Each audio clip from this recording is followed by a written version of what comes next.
I want to talk today about taxation, specifically whether or not one can be a bona fide men's rights activist and also support some sort of taxation because they believe this taxation will have a net positive effect on our civilization. And this video is a response to those that have actually said, in my comment section, that anyone who supports taxpayer-funded domestic violence shelters for men some sort of commie infiltrator of the manosphere who cannot be a real MRA, so to speak. I mean, these are actual arguments being bandied about. Mainly, though, this video is going to function as a rebuttal to certain libertarian entities in our movement that have an overzealous insistence that the men's movement adhere to what I consider to be an unrealistic, unenforceable economic mantra that will never, in my opinion, be realistically achieved, at least for hundreds, if not thousands of years, and that has never been achieved before in human history. Now, the people who I'm talking about are those that insist, when, for example, myself suggested in a previous video that I support taxpayer funds being dedicated towards domestic violence shelters for abused men, that,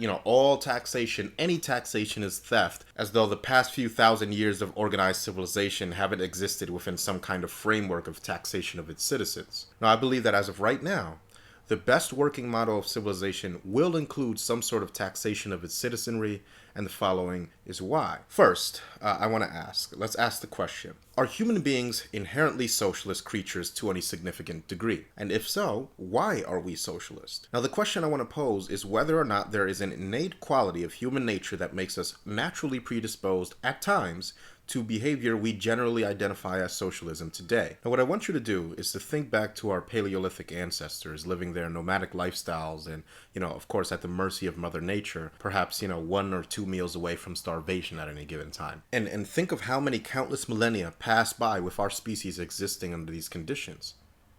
Now, imagine observing one of these nomadic groups and finding that it was discovered that a member of one of these nomadic tribes happened upon a food source and then neglected to tell the group about the food source, visiting this food source in secret for his nourishment only. Now then, imagine that the group discovers his deception. Now, being that the failure to disclose the location of a food source to the group or the tribe could very well have brought about the eventual demise of the tribe, I'd imagine that a crime this serious, selfishly hoarding food for yourself in this manner, could very well have been punishable by death. For the greater good of the tribe has been the reality and way of life for our species for the vast majority of existence up until the invention of agriculture a mere, 12,000 years or so ago. And that is to say that civilization, as we know it, is merely an eye blink in our species' history, and for a very, very, very long time, we existed in an environment where socialism was the norm for our species. So for the greater good of the tribe behavior, it's just not going to go away. It's part of our very DNA. Now, this isn't to say that human nature is rigidly socialist or rigidly, quote, capitalist. These are in fact just words that we ascribe to behaviors that are ingrained in the human condition and psyche. Human nature is in fact a complex mesh of several ingrained and sometimes competing drives. We're all staunch capitalists and we're all staunch socialists, depending on how convenient said capitalism or socialism is with respect to us. Now, going back to our Paleolithic friend, the one who hid the food source from his group, let's ask ourselves, what were his motivations for doing so? He may have had the job of scout for the group, and he may have seen that he would consistently find food sources and would of course have to consistently inform his tribe of the location of the food source, effectively sharing the fruits of his labor with a group who either didn't work as hard or wasn't intelligent enough to search as effectively as him, and thus he may have felt that he was entitled to more access to this food source as the rest of the tribe.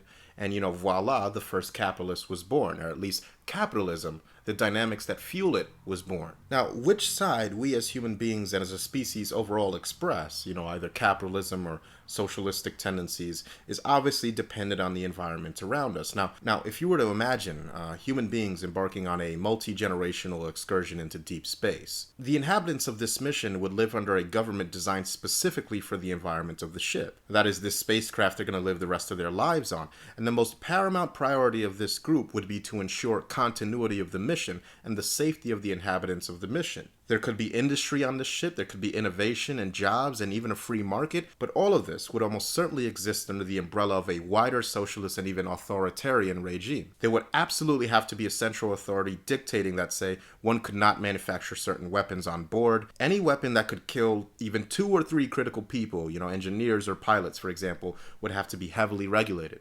Because you see, the right to bear arms is actually, in the purest sense, a luxury. It's a luxury that decreases with the scale of damage that a weapon can exert. I've made the comparison before that, a venture capitalist, Bill Gates, for example, could easily put up the money necessary to acquire a working nuclear bomb. This will never happen, however, because a nuclear weapon has such a potential for destruction that we make it illegal to entrust it to one individual through a private sale. Again, it's for the greater good of the tribe in this scenario. The denizens of this spacecraft couldn't hoard food. They would have to dedicate the vast majority of the fruits of their labor toward the community and the ship. They wouldn't be allowed to refuse to vaccinate their children, for example. This environment would be unmistakably socialist in nature, and such a socialist setup would be the most natural human response to that environment. So try to keep in mind that when I say that socialism is sometimes natural, I'm arguing from the position that it can also be unnatural, and all of this is with respect to the environmental conditions at play. Let's say, for example, through a coordinated act of terrorism, every major government that comprises Western civilization was rendered impotent. And what I'm describing, to be clear, is a cataclysm that would bring about the end of Western civilization. Not an extinction event, the nations of the West would still retain the vast majority of its population, but the people of the West were left in such a situation where there was no functioning centralized government in place. What would happen? Well, various charismatic leaders would arise in the chaos that would ensue, and the people of the West would pledge allegiance to one or another of these leaders, and these leaders would compete for territory and resources until one of them, or a conglomerate or an oligarchy of them, eventually dominated the others. And it would be an incredibly violent time, but eventually, after this dominance was achieved, the violence would subside, and the people, that's right, the people, would ask and even demand that an interim government be installed while the process of establishing a permanent central governing authority could be achieved, and the people would set up a system of taxation for infrastructure and military. And that's why the founding fathers of this country, for all their talk about not letting the government get too large and for all their talk about the dangers of government, still explicitly included, the power of the state to tax its citizenry in the United States Constitution. Now, to the All Taxation is Theft Brigade, tell me why the founding fathers, who abhorred government oppression, still included the ability to tax in the founding document of this country. Maybe they're all communists, just out to steal your hard-earned dollars. Or maybe they understood that there has never been any successful nation or civilization that didn't exert some sort of taxation on its people. The Romans taxed, the British taxed, the Inca and Maya, even though they didn't have money, they taxed labor. The founding fathers knew that taxation must be kept to an absolute minimum, which I agree with, but that taxation for the functioning and welfare of a nation was necessary, and this is also why they felt the need to include the power to forcibly seize property in the Constitution as well via eminent domain. Now, what we're talking about is hardcore communism here. I mean, this is essentially the United States government saying, we're going to take your private land away from you if your continued ownership of it poses a threat to the state. We're going to rationalize it by saying we gave you just compensation, when of course compensation by definition cannot be just if the person is forcibly compelled to give up his property. So my whole point here is that, I'm sorry, people, but taxation is here to stay. It's not going to go away. And you can sit up on your high horse pretending you're morally superior because you bleat out that all taxation is theft if you wish, but the rest of us have the daunting task of sustaining a civilization to worry about, and so the question at play here is, what is the best, most efficient, and beneficial way to spend tax dollars? Minimize taxation and spend tax dollars efficiently is much more realistic than bleating out that all taxation is theft, and only one of them are actually likely to happen anytime in the near future. Okay? You get that? Now, for the record, I do think that a stateless society is possible, just not under our current state of technological advancement. I believe that we're going to have to innovate ourselves out of a dependency on the state, and that those innovations are at the very least decades away. And I'm going to talk about some of those innovations in my next video. But for now, let's just leave it at that for now. We'll return to this socialism subject in a little bit.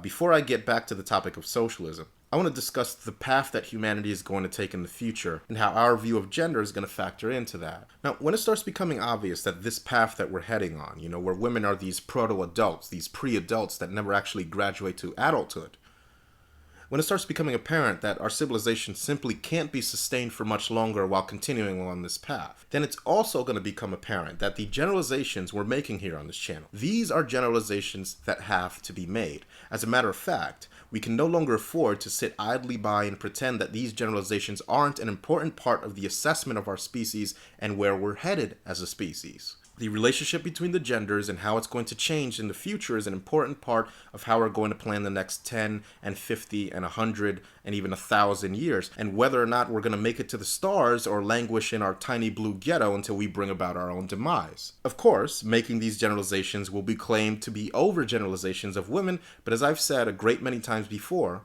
sometimes overgeneralizations are not only necessary, but completely devoid of hatred for the group being generalized. Let's talk about the atomic bomb, the invention of the atomic bomb for a second. When we invented the atomic bomb, we entered this new phase in our history as a species, knowing that really nothing else would ever be the same, that for the first time we had acquired the ability to bring about our own extinction. And I can't help but remember Robert Oppenheimer, director of the Manhattan Project, quoting the Bhagavad Gita, saying in response to the first detonation of a nuclear bomb, "We knew the world would not be the same.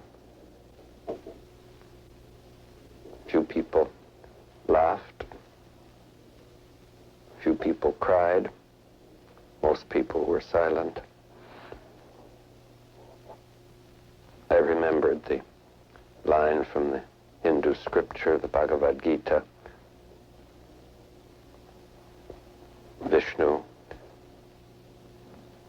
is trying to persuade the prince that he should do his duty, and to impress him takes on his multi-armed form and says, "Now I am become death, the destroyer of worlds." I suppose we all thought that one way or another. Now I am become death, the destroyer of worlds. Well, that's a pretty powerful statement, isn't it? I think he said that because he knew that humanity, having acquired this technology and having such a sometimes brutish and primitive and violent and short-sighted nature, may very well use these devices to destroy ourselves and our planet, and that immense care and compromise had to go into making sure humanity never allows that to become its eventual demise. Now, Robert Oppenheimer, a theoretical physicist, was not a stupid man. He was a highly intelligent, well-respected man that took part in one of the most massive and important scientific efforts our species has ever embarked upon. I think the only real comparable endeavor that we've taken was possibly going to the moon and perhaps the LHC and finally locating the Higgs boson. But here was this brilliant man, Robert Oppenheimer, making a massive generalization about humanity and the worst parts of our nature. I mean, this man was no misanthrope. He didn't hate humanity because he correctly identified the danger that mixing this technology with human nature can pose, and neither are we misogynists or haters of women for generalizing women and asking what eventual dangers allowing things like traditionalism and feminism to persist may spell out eventually for our species. What we fail sometimes to do in our movement, and even more so what traditionalists specifically fail to realize, is that we're trapped on an island. An island that seems vast to us, but in the grand scale, in the cosmic fugue, we're simply a tiny speck of dust floating around in a giant ocean of ink. And to put this into perspective, I want to use the comparison of the cargo cults of World War II. Now, the cargo cults of World War II were primitive indigenous tribes of primarily Melanesian peoples, inhabiting the various Melanesian lands that were included in the various theaters of World War II. And these people started seeing airplanes and they started encountering waste products of Western civilization. And then what they did was to actually start worshiping these planes as messengers from the gods. Now, these indigenous peoples, they may have actually benefited from this false belief in their airplane deities. And it may have actually created a more cohesive culture for these people to band around. And it may have even been living proof of the gods that their elders indoctrinated their children with. Along this great ocean route, 10 cargo planes connect Hong Kong with Australia. They land each day at Port Moresby, and the cargo cult has its temples almost everywhere nearby. This is one. Its altar is standing 9,000 feet above sea level. The dummy plane is at the edge of the landing strip. At the other end, the control tower. The natives of the Rozo and Mikeo tribes are waiting for some plane to land on their strip, attracted by the bamboo model. They believe that planes come from paradise. Their ancestors sent them. But the white man, a crafty pirate, manages to get his hands on them by attracting them into the big trap of Port Moresby.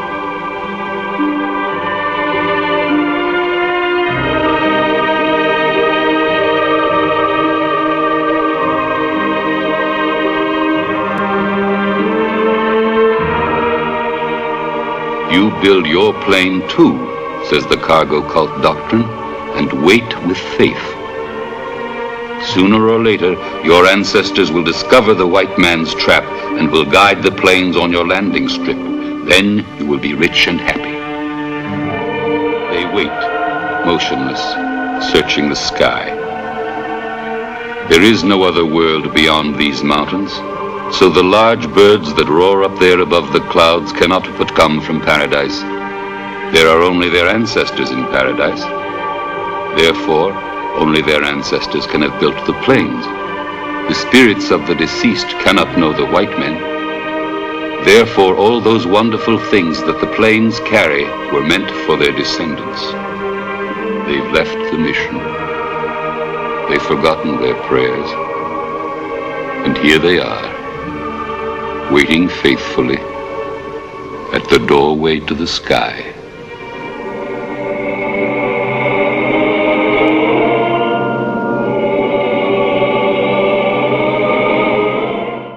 And so in 100 or 1,000 years, if these cultures remained isolated, they may very well have formed traditions that allowed their people to enjoy a cohesiveness and closeness and a cultural identity around these airplanes that overall, made their people a more close-knit and culturally strong group for generations to come. So again, these people actually worshipped and created a culture and a religion around these airplanes. And now these people may seem primitive to us, and we may see our sprawling, technologically advanced civilization as being a completely alien way of life, devoid of parallels and comparison, but put yourself in their position. Now, generating these traditions around these airplane gods, if it unfolded that way, one would have to take into consideration that this cultural identity that this tribe has formed itself around and its airplane deity will only provide those benefits, that cultural cohesiveness, as long as their tribe remains ignorant of what an airplane really is. That is, a machine invented by a vastly more technologically advanced culture they are ignorant of. Their cultural cohesiveness limits their advancement as a tribe and people because it's centered around ignorance of reality, even though it gives them some cohesiveness in the form of tradition and custom and religion. Now, both of these cultures, ours and theirs, belong, of course, to the same species, the human species. But one culture, our culture, who did not simply settle for the simple explanation of unexplained phenomena, like in their case, those flying metallic birds in the sky must be messengers of God. We didn't accept that as an explanation when we came across unexplained phenomena. And so because of that, Western civilization is so far ahead of this tribe in advancement that there really is no comparison, technologically speaking. And yet, ironically, Western civilization has done to itself exactly what this tribe is doing to themselves with its blind adherence to, archaic traditionalism. Our adherence to traditionalism has hampered our knowledge and understanding, and we've traded that in exchange for a cohesiveness and custom that provided some stability for a very long time. But we have reached a point now where we're just a much more advanced version of a cargo cult, where our culture is venerating a system of reproduction that is no longer working, and we stubbornly stick to our traditions, affixing some divine power to the monogamous family unit, when just like an airplane, it can be explained away by aerodynamics and by engineering, and traditionalism can be explained by simple, generalized rules about male and female biology. We are our own cargo cult, hampering our own development by stubbornly sticking to a traditionalist reproductive system. And so, speaking of traditionalism, I want to take a little bit of time to talk a bit more about women like Phyllis Schlafly and specifically selective service, and why it's so important that men understand the gravity, the sheer density of what this woman represents. This woman, Phyllis Schlafly, represents feminism and gynocentrism and misandry, all wrapped up in a neat little package of bullshit moral superiority.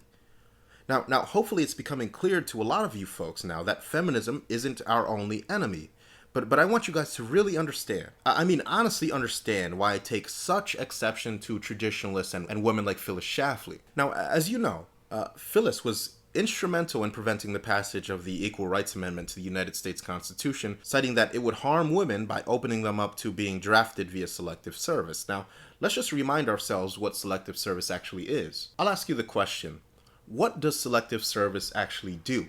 Well, I've said before that selective service is, in essence, an accounting of able-bodied men for the purposes of forcibly conscripting them in the event of war if volunteer forces are not sufficient. Selective service is a threat of enslavement sent unequivocally towards the male half of the population because the draft is by its very definition an act of enslavement. Point blank, you're either made to fight against your will or be imprisoned against your will.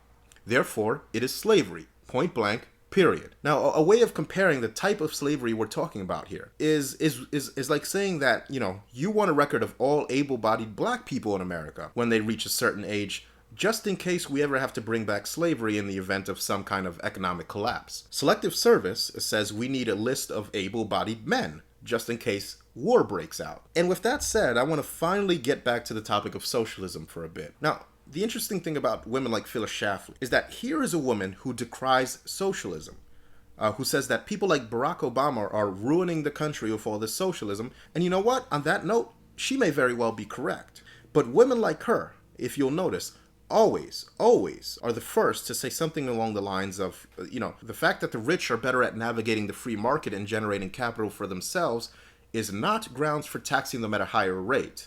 That's socialism. She'll be the first to say something like that. And for the record, I actually happen to agree with that. But then, people like her will turn around and say that men should be threatened with forcible conscription, a form of slavery, merely because we happen to be better at soldiering. You see, at most, increased taxation of the rich for being better at acquiring capital deprives them only of a portion of their wealth. Whereas increased, and in this case, sole conscripting of men, or at least a database dedicated just in case towards that end, will deprive men not only of a portion of their wealth, because keep in mind, these are potentially successful free market entrepreneurs we're taking out of the free market for service to a socialized military apparatus. But we're also depriving these men of life and limb in the very worst case scenarios. So again, this is why selective service matters. This is why it's important. Imagine a group of mobsters all of a sudden one day visiting all of the businesses in a bustling market district and demanding that each business owner provide a detailed accounting of their profits, and then they leave. And they leave the businesses alone. Now, each businessman is going to clearly interpret that as a symbolic gesture from the mob,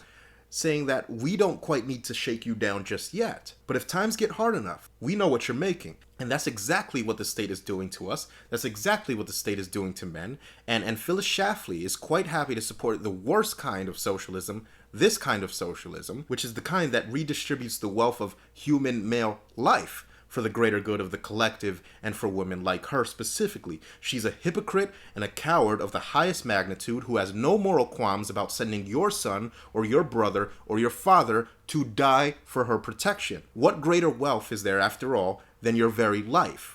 Women like these are only concerned about socialism when it interferes with their bottom line and when it interferes with the bottom line of Team Vagina. And she's no different than Joe Biden telling men that it's up to them to, stop campus sexual assault. The implication is clear. He's telling men to jump in harm's way for women, and he's telling them that it's their duty and their moral obligation to do so, while this aging, decrepit piece of trash is accompanied everywhere he goes by a small army of Secret Service agents toting some kind of submachine gun everywhere they go.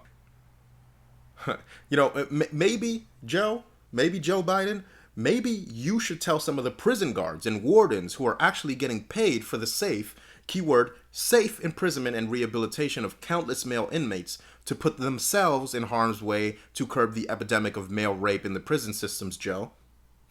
Maybe you should try that instead of telling unarmed college-age men to jump into dangerous and potentially deadly situations to defend women, while you would never, ever even think of telling women to do the same thing for us. Doesn't earn you any votes, isn't that right, Joe? That's what it boils down to. VAWA Joe Biden, having politically maneuvered himself into access to 24/7 protection from a small army, likes to sit back in his relative position of safety and tell the rest of us to put ourselves in harm's way for women we don't even know. And this is why I so thoroughly and vehemently spit on anybody, anywhere, trying to tell me that I should defend women that I don't know or care about. What I do is I equalize the violence that the Phyllis Schlaflys and the Joe Bidens of the world attempt to exert onto men by refusing to act in defense of any women I don't explicitly want to defend for my own personal reasons. The women in my family, they've made sacrifices for me. Therefore, I defend them if it's necessary. The women I don't know on the street somewhere, you're fucking on your own.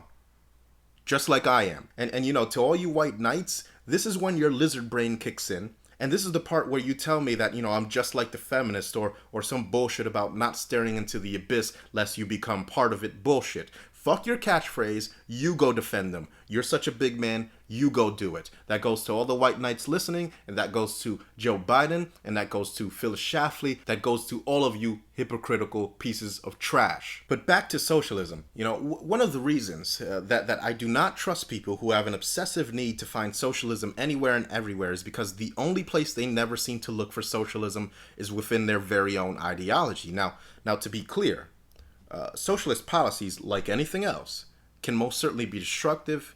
It can most certainly cause financial and social lethargy and laziness. Nobody denies this. I certainly don't. But so can an irrational and quite often selective knee-jerk aversion to these things. Because the truth is, we all of us, partake in socialism. You see, some people who bitch about the welfare state, and while it is indeed destructive, some of these same people will happily take advantage of marriage tax breaks that single men will not get. You know, and these people, they look down on those on welfare as burdens to the taxpayer, but certainly wouldn't like single men no longer having to subsidize their decision to get married and have kids by paying more of our tax dollars. This is the stay-at-home wife who feels as though she's above someone on welfare and calls them lazy, but has never worked a job in her life and depended on her husband or her father's labor her entire life. She's never known the shitty feeling of staring up at the clock, exhausted, only to discover that you're not getting out of work for another 3 hours at least. She'll never have a day.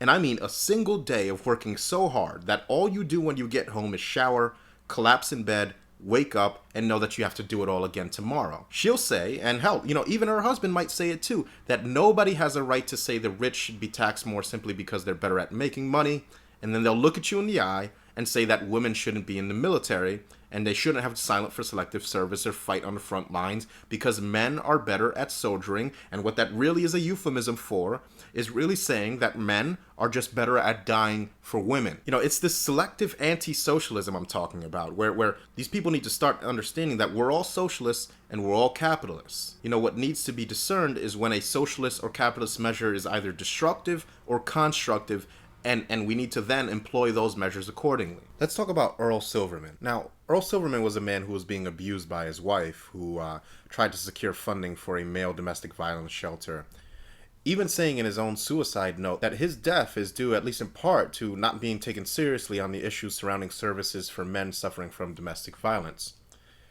Now, let me ask you, for those coming on this channel, insinuating that because I support government funding for male domestic violence shelters, that I'm some sort of de facto criminal. You know, the all taxation is theft guys. Was Earl Silverman a socialist as well? Was Earl Silverman attempting to steal your money because he wanted some of the tax dollars that are going to be taken out of men's paychecks anyway to go to, you know, I don't know, helping men? You see, what these people fail to understand is that A, this little pipe dream you have of getting the government to stop taxing us in any capacity is exactly that. It's a pipe dream.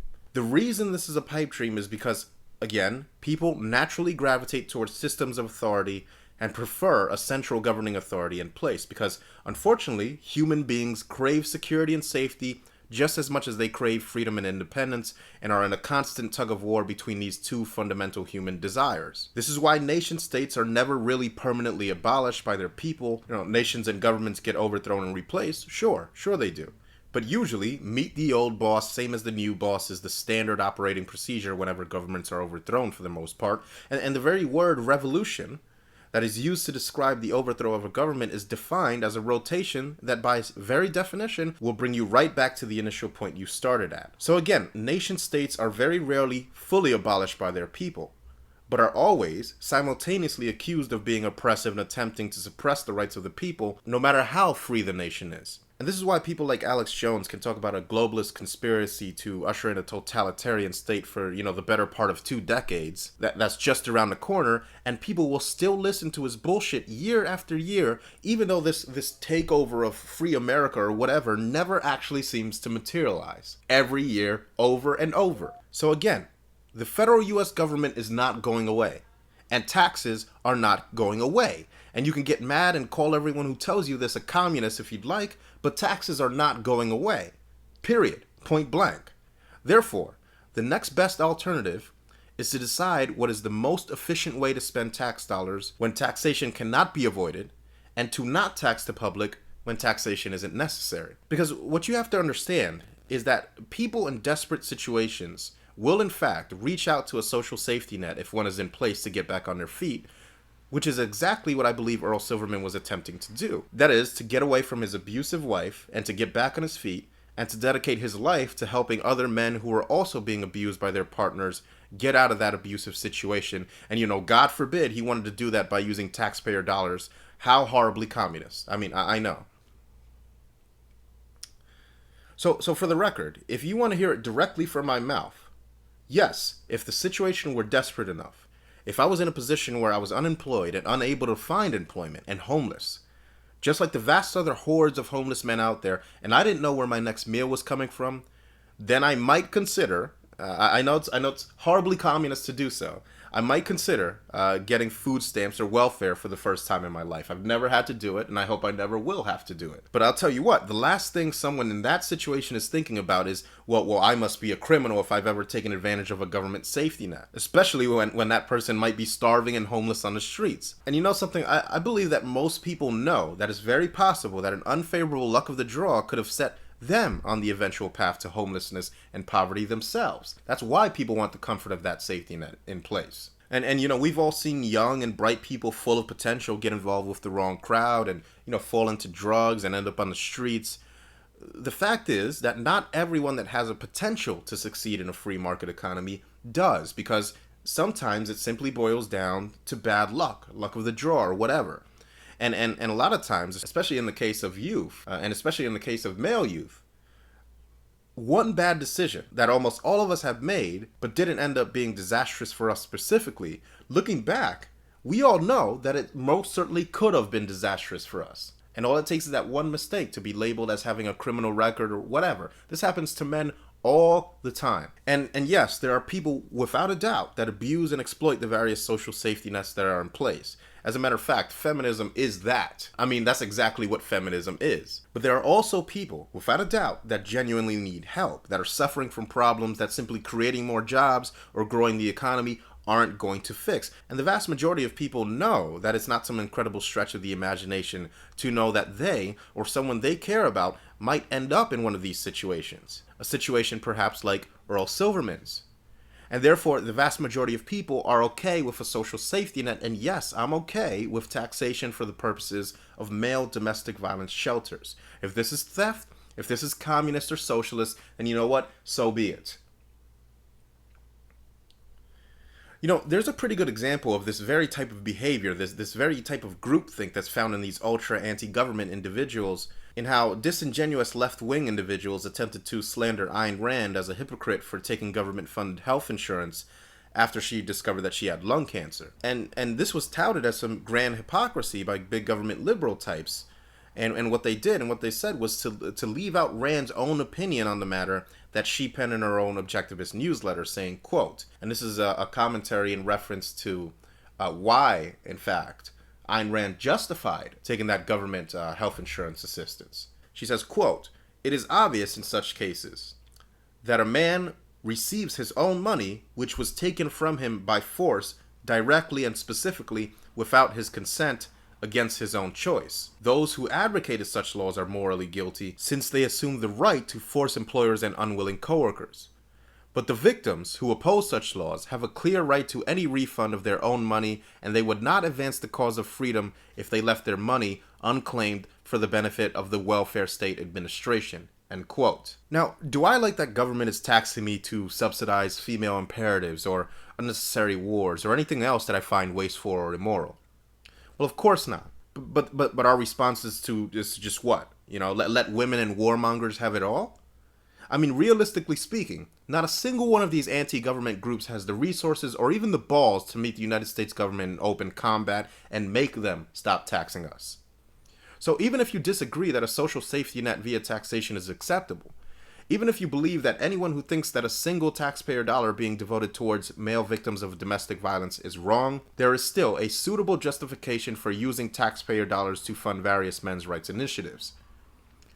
Men are by far the majority of the taxpayers, and if you agree with me that the state is not going to stop taxing us, and that the best we can do is to simply decrease the amount of taxation the state is exerting on us, then we do not advance the cause of freedom for men by simply allowing the taxes forcibly collected from men by the state to go to waste. And as such, again, I support wholeheartedly any attempts to spend tax revenue on male domestic violence shelters, on male health care, on male research and development into prostate cancer, in the sciences, whatever. More to come on these topics. Thanks for listening.